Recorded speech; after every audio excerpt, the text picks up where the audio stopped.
Hello, Society of Diversity Conference Selection Committee. I'm super grateful to have been invited to do this interview, to do this video presentation for you to get to know me, the content, and the opportunity to help serve the participants who will be coming to this conference later in the fall. My name is Raymond White. My pronouns are he, him, and his, and I am an IT supervisor at a healthcare hospital within the Pacific Northwest, Salem, Oregon, to be more specific.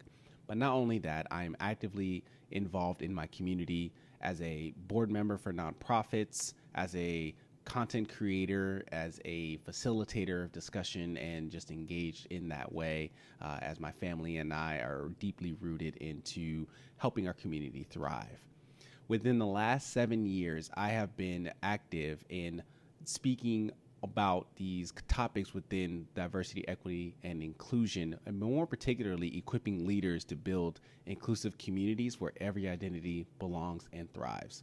So that comes in the form of one-on-one conversations that I'm having or facilitating more group settings and conversations centered around the social context within our current day, either nationally or locally, or even conducting corporate presentations and trainings where I'm engaging with upwards of 50 leaders or staff members talking about a particular topic that can help translate to the work that they do within the workspace.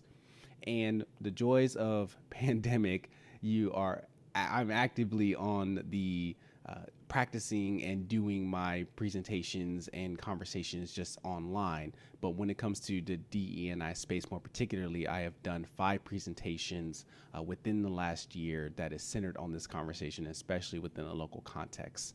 And I'm also, by being a content creator, I'm very comfortable on the camera setting, know how to navigate the room, whether it is virtually or in person. So for me, when it comes to this conference and engaging the audience that will be in this space, the topic specifically that I would love to focus on is titled Advocacy in Action, or in addition to another title that I had it as is What Can I Do? But the basis of it is essentially equipping people with 9 practical steps that they can take on their social justice, anti-racist journey. Because what I found is it is very, with a lot of people, struggle with knowing exactly what to do, especially in these troubling times. And in this conversation, what I hope to bring is just a space where we can demystify the barriers it takes to join in on the social justice movements that are happening around us and encourage them to take action where they are currently today.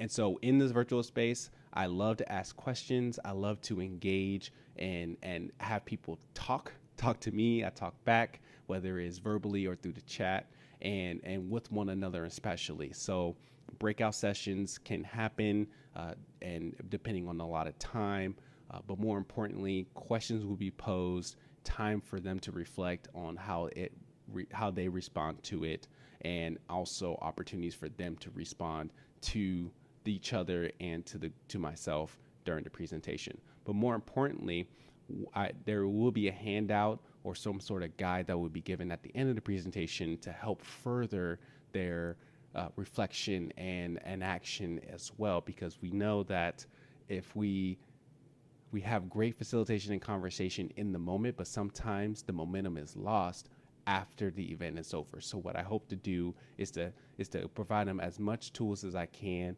that they can take with them beyond the meeting, beyond the presentation, so that way they can keep on having the conversation moving forward. So again, thank you so much. I am truly grateful just to even be in this position, to have this opportunity and to hopefully serve your audience in this way. And I look forward to hearing from you all really soon. Thank you so much and have a great day.